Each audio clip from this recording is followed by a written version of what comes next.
Draman Ouattara s'est agenouillé devant Ibrahim Traoré, chers camarades. On vous parler de quelque chose. Ça, c'est les premières images, ça. Ça, c'est les premières images, ça. Vous voyez? Le gars du Burkina, lui, il porte masse. Voilà. Il porte masse. Vous voyez le gars de Côte d'Ivoire, Ténébrema. Vous voyez le gars du Burkina Faso, lui, il porte masse. Il a porté masse. Parce qu'il a été informé que Ténébrema, lui, il empoisonne vite. Ténébrema, c'est le maître des empoisonneurs. Lui, il empoisonne très, très rapidement. Donc, le gars, il a été informé. Et mon cher, il a mis son masque. Puis, il est venu à la rencontre de Ténébrema. Faut pas fuir, il va quitter quelque part là-bas pour rentrer dans un nez. Donc, ils sont allés s'asseoir maintenant pour parler. Ils sont allés s'asseoir maintenant pour parler. À Niangologo. Ils sont allés s'asseoir pour parler à Niangologo. Mais on va décortiquer, on va aller petit à petit. Tchébé, doni. Et puis tout le monde va comprendre de quoi il s'agit. Ils sont allés s'asseoir à Niangologo et ils ont parlé. Ils ont parlé de la frontière. Vous comprenez ça? On dit l'armée burkinabé, les armées burkinabé et ivoiriennes échangent à Niangologo en territoire burkinabé. Voilà. Et ils ont parlé de quoi? Ils ont parlé de quoi? On va vous expliquer tout à l'heure. Partagez-moi cette vidéo. Partagez-moi cette vidéo. Déjà, je vais vous laisser écouter les deux moraux. On va écouter Ténébrema et puis on va écouter maintenant le ministre de la Défense. Et on va comprendre qui a entamé les démarches pour rencontrer qui. Qui a entamé les démarches pour rencontrer qui et pourquoi la personne qui a entamé la démarche Pourquoi? Qu'est-ce qui s'est passé? Eh bien, on va vous expliquer. Oh, billet. Aujourd'hui, c'est aujourd'hui. Donc, on est parti. Vous le voyez? Oui.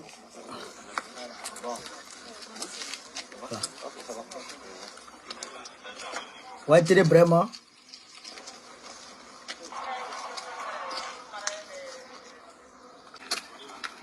Merci beaucoup. Je voudrais, au nom de son Excellence, Monsieur le Président de la République de Côte d'Ivoire, remercier son homologue burkinabé, le président de la transition, le capitaine Ibrahim Traoré, pour l'occasion qui nous a été offerte de pouvoir échanger ici à Niangologo ce jour.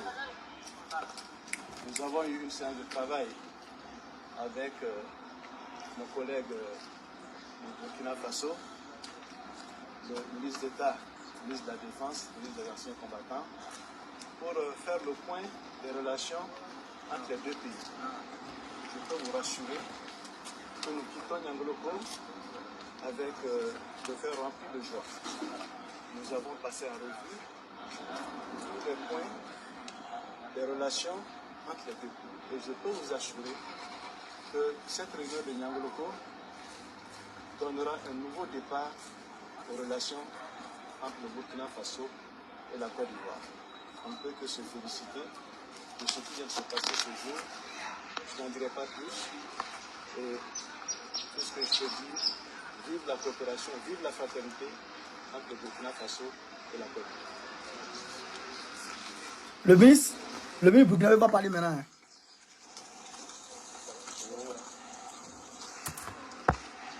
Il faut d'abord, comme il a dit, remercier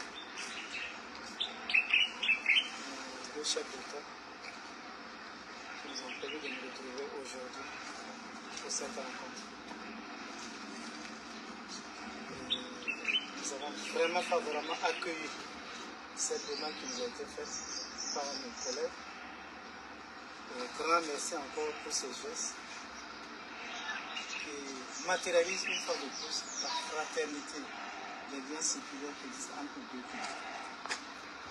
Les rencontres, c'est toujours bon. Et nous espérons que nous reprendrons un nouveau départ dans le cadre de l'affaissement des relations entre les deux pays pour lutter efficacement contre le terrorisme de notre sous-région et les différents trafics qui ont lieu à la frontière commune entre les deux pays.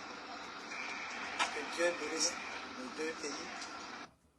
Donc, vous avez entendu, il dit, nous apprécions, nous avons accueilli avec grande joie les démarches qui ont été faites par nos collègues vers nous. C'est ce que le ministre burkinabé a dit. Kassou Koulibaly, là, c'est ce qu'il a dit. C'est Draman qui a fait la démarche. Ça fait maintenant près d'une semaine. Télé Brema est dans la zone. Je le suis de près. Vous comprenez ça? Mais il voulait aller à Ouagadougou. Il voulait aller à Ouagadougou. On dit tu ne viens pas à Ouagadougou. On dit tu ne viens pas à Ouagadougou. Tu vas rester à la frontière là-bas. Donc il est resté à la frontière au niveau de Nyangologo là-bas. Est-ce que vous comprenez ça? Est-ce que vous comprenez ça? Est-ce que vous comprenez ça? Hein? C'est pour dire que ce sont eux, c'est le camp dramanistanais qui a fait les démarches, qui a fait mains et pieds pour qu'ils puissent avoir un tête-à-tête entre les autorités burkinabées et les autorités ivoiriennes. C'est la partie ivoirienne, il faut que ce soit clair, c'est la partie ivoirienne qui a entamé les démarches. Mais pourquoi la partie ivoirienne a entamé les démarches? Ça, il faut qu'on vous explique. Vous êtes sans ignorer que le mois dernier, fin du mois dernier, il y a un hélicoptère ivoirien qui a tiré sur les militaires burkinabés en territoire burkinabé. Et il y a un VDP, le même jour, il y a un VDP plus un militaire burkinabé qui a été arrêté sur le territoire burkinabé par des militaires ivoiriens. Mais Ibrahim Traoré n'a pas fait de communiqué. Il est resté en silence. Il n'a pas parlé. Il n'a pas dit mot. Donc, le fait que Ibrahim Traoré n'ait pas dit mot, il n'est pas parlé, a fait trembler Alassane Ouattara. Ça a fait trembler Alassane Ouattara. Alors, Alassane Ouattara envoie Télé Brema pour aller voir le fond de la pensée des Burkinabés par rapport à la situation qui s'est basée là. Tu es allé dans la cour de quelqu'un. Tu es allé gifler ses enfants. Insulter sa femme. Et tu vas chez toi. Le soir, le gars ne réagit pas. Le lendemain, le gars ne réagit pas. Le surlendemain, le gars ne réagit pas. Mon frère, toi-même, tu as peur. Tu as dit, mais le gars là, je suis allé faire sale dans sa cour. Et il ne réagit pas. Joe, ça fait peur. Donc voilà pourquoi Draman Ouattara a entamé les démarches pour aller voir le fond de la pensée d'Ibrahim Traoré. Ça fait un. Deuxièmement, Alassane Ouattara, nous avons dit, j'ai mené l'analyse par rapport à ce qui s'était passé ce jour-là, l'attaque là, avec les hélicoptères ivoiriens là. J'ai dit qu'il se pourrait que ça ne soit pas des Ivoiriens à l'intérieur de cet hélicoptère.